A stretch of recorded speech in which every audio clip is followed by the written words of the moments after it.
Esto pone en tensión la política interior de América Latina y pone en tensión la dificultad de reconocer plenamente los derechos de los pueblos indígenas.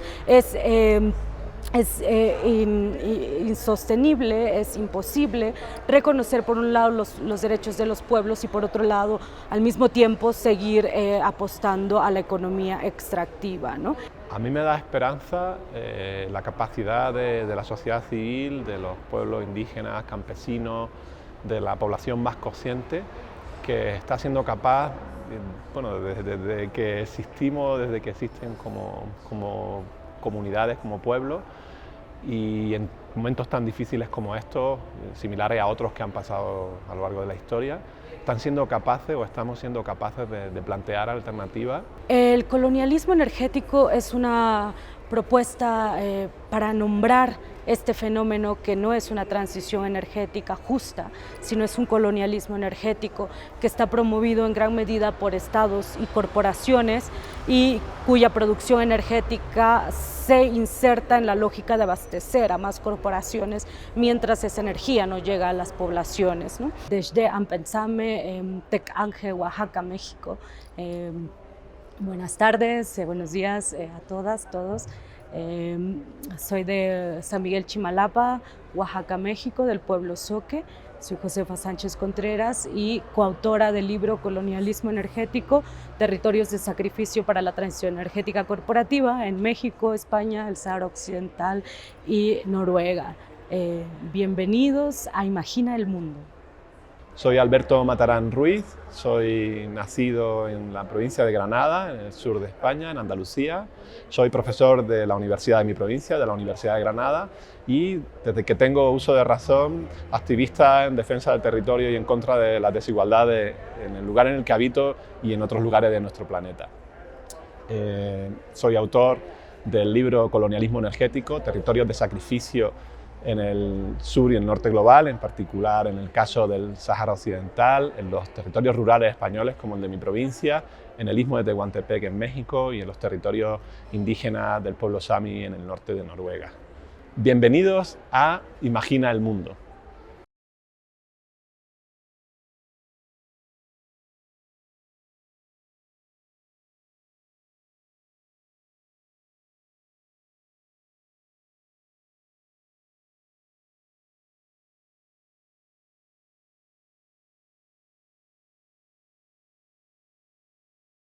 Una pregunta compleja, porque es un continente muy complejo también.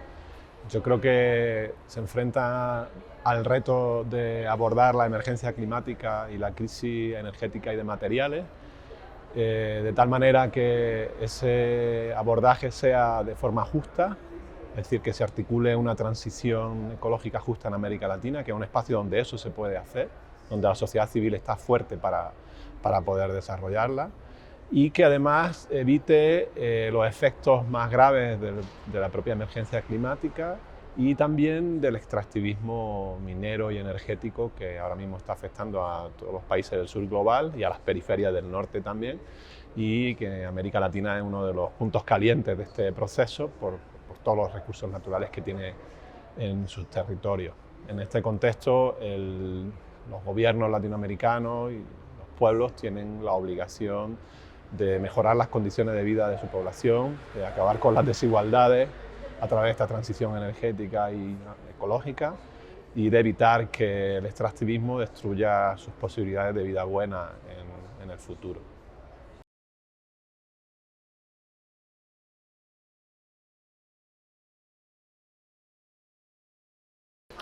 Me parece que no se ha resuelto, no se han cumplido, el Acuerdo de París no se ha cumplido, el Protocolo de Kioto tampoco, y todas las cumbres de cambio climático que se van celebrando año con año se ven rebasadas y desbordadas por una realidad en la que no se están, por parte de los estados y de las corporaciones, no se están tomando medidas que realmente mitiguen esta crisis o que desafíen estas profundas crisis de nuestro siglo. Por el contrario, lo que puedo decir es que en este escenario de la agudización de la crisis se está administrando esta crisis y se está gestionando, y esto es sumamente peligroso porque aquello que se está planteando como una alternativa en los hechos sigue erigido sobre relaciones coloniales, sobre la agudización de las desigualdades que existen entre los países del norte global con los del sur global. Uno de estos elementos, por ejemplo, es la supuesta transición, la que nosotros denominamos como transición energética corporativa, que se supone va a mitigar la emergencia climática y va a resolver uno de los grandes problemas de nuestro siglo, pero que estamos viendo que es difícil y que no lo está haciendo y que no está apostando para una verdadera transición.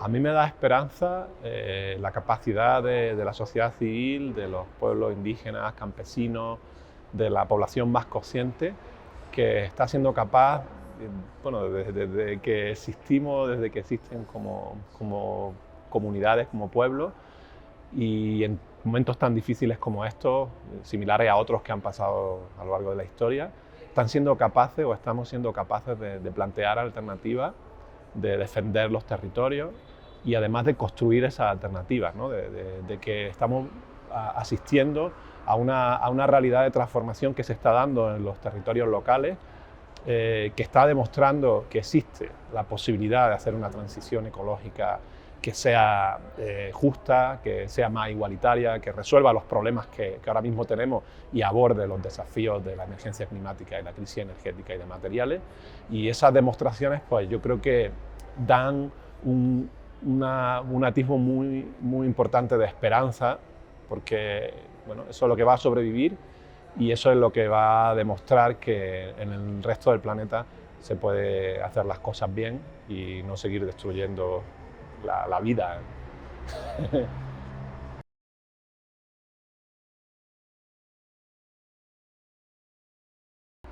Renovables sí, porque hay emergencia climática y es necesario dejar de consumir combustibles fósiles, dejar de quemar petróleo, gas, carbón y producir CO2, y tampoco podemos seguir utilizando uranio para producir energía eléctrica vía energía nuclear. Es decir, necesaria la transición energética, por eso renovables sí, necesitamos desplegar las energías renovables y que sustituyan a los combustibles fósiles. Y esto tiene que ser, por un lado, con una disminución del consumo, que en cualquier caso va a ser necesaria, porque las renovables tienen un límite muy serio en términos de producción. Tiene que ser de forma distribuida, las renovables se pueden hacer de forma distribuida, por eso sí, porque se pueden desarrollar sin necesidad de que sean megaproyectos energéticos de las grandes empresas que despojan a los territorios para que se intente mantener el nivel de consumo del norte global y de la clase consumidora mundial. Es decir, se puede hacer de forma modular. Las renovables permiten la soberanía energética. Puede haber producción de pequeña escala. La producción se puede hacer en los tejados, en plantas pequeñas, asociadas a los territorios, a las comunidades, a los pueblos, a los municipios, a las regiones. No es necesario el conjunto de grandes empresas del oligopolio energético, que además son las responsables de habernos traído a esta emergencia climática en la que estamos, ¿no? Es decir, renovables sí, por supuesto, pero no basada en megaproyectos que arrasen con la biodiversidad, con la vida de los pueblos, con las posibles alternativas que las comunidades ya están desarrollando frente a la emergencia climática, que no sean además megaproyectos que estén lejanos de los centros de consumo, porque eso es claramente ineficiente. La Unión Europea ha reconocido que se pierde el 40% de la energía cuando se introduce un megaproyecto energético en el sur de España y esta energía va al centro, al norte de Europa, igual que en otros lugares del mundo. Es decir, las renovables son muy ineficientes en términos de transporte, por la propia configuración del sistema energético, y entonces no tiene que ser así. Consumen materiales, consumen energía en este caso, consumen territorio, acaban con la vida, y no es necesario que sea de esa forma. Las renovables pueden ser una alternativa completamente diferente, como ya están demostrando las comunidades energéticas en Europa, en otros lugares de América Latina, como demuestran algunas ideas de transición energética en algunos estados latinoamericanos. Sí, existe esa posibilidad de construir un sistema energético, de una transición energética popular, decolonial, que permita una mayor igualdad en el sur global.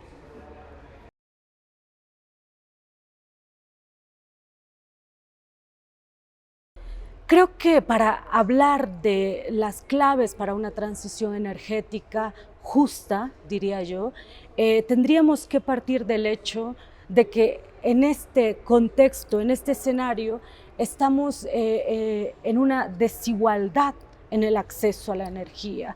Creo que una de las claves para llegar a estas discusiones es pensar cuáles son esos sectores que más energía consumen, energía para qué se está produciendo, ¿no? Hay poblaciones que no tienen acceso a la energía, hay una diferenciación en cómo estamos atravesando la crisis energética y la crisis climática. No es lo mismo como lo atravesamos en el sur global que en el norte global. Si partimos desde esta profunda desigualdad, entonces podemos preguntarnos para qué queremos energía y entonces podemos poner claves para una transición energética justa que apueste por la redistribución energética y por seguir apostando al metabolismo de la Tierra en relación con la humanidad, ¿no? Energía para qué, energía para quién y energía cómo, dicen los movimientos de los pueblos en América Latina.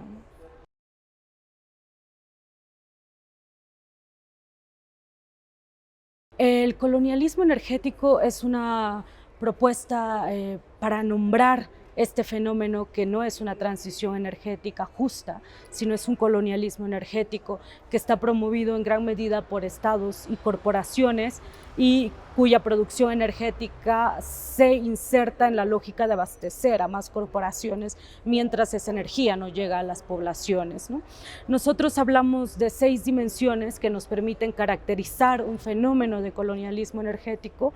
La primera dimensión es la dimensión geopolítica, donde se producen estas energías y hacia dónde va. En todos los casos que hemos revisado es que son territorios que no tienen acceso a la energía, ¿no? Sin embargo son enclaves energéticos cuyos territorios son impactados y esa energía se va a otras corporaciones, ¿no? La segunda dimensión es la dimensión económica financiera, quienes detentan esta energía, y lo que identificamos es que son corporaciones que están vinculadas con la puesta de los combustibles fósiles, es decir, la inversión en la infraestructura eólica y fotovoltaica no está implicando la disminución de la extracción de combustibles fósiles. Por tanto, se convierte en un agregado más. La tercera dimensión es la dimensión de la biodiversidad, el impacto a la biodiversidad. Y vemos que en muchos casos, cuando es de forma masiva y centralizada, está impactando sobre los mantos freáticos, sobre el paso de las aves, etc. La cuarta dimensión es la dimensión del acaparamiento de tierras en los lugares donde hay territorios comunales, como es el caso de América Latina, como es el caso de México. Vemos que estas inversiones están acelerando los procesos de privatización de las tierras, ¿no? La quinta dimensión es la de la toma de decisiones y la violencia, y lo que vemos es que en esta dimensión, en todos los casos, en los 4 casos que hemos analizado, investigado, es que a la población no se le pregunta si quiere esta infraestructura en sus territorios. Hay una imposibilidad por parte incluso se violentan los convenios internacionales, como es el convenio 169 de la OIT, donde los pueblos indígenas no han sido consultados para decidir sobre esta infraestructura en su territorio, ¿no? La sexta dimensión, y que es como la que nos ha motivado para hacer este planteamiento, es la dimensión de los movimientos sociales, de las resistencias, de las defensas de los territorios. Ha sido desde estos lugares donde ha surgido esta propuesta de nombrar este fenómeno como colonialismo energético, ¿no? De todas esas expresiones que están defendiendo sus territorios y la biodiversidad. Desde Ampensame, Tec Ángel, Oaxaca, México. Buenas tardes, buenos días a todas, todos. Soy de San Miguel Chimalapa, Oaxaca, México, del pueblo Zoque. Soy Josefa Sánchez Contreras y coautora del libro Colonialismo Energético, Territorios de Sacrificio para la Transición Energética Corporativa en México, España, el Sahara Occidental y Noruega. Bienvenidos a Imagina el Mundo. Soy Alberto Matarán Ruiz, soy nacido en la provincia de Granada, en el sur de España, en Andalucía. Soy profesor de la universidad de mi provincia, de la Universidad de Granada, y desde que tengo uso de razón, activista en defensa del territorio y en contra de las desigualdades en el lugar en el que habito y en otros lugares de nuestro planeta. Soy autor del libro Colonialismo energético, territorios de sacrificio en el sur y el norte global, en particular en el caso del Sáhara Occidental, en los territorios rurales españoles como el de mi provincia, en el istmo de Tehuantepec en México y en los territorios indígenas del pueblo sami en el norte de Noruega. Bienvenidos a Imagina el Mundo.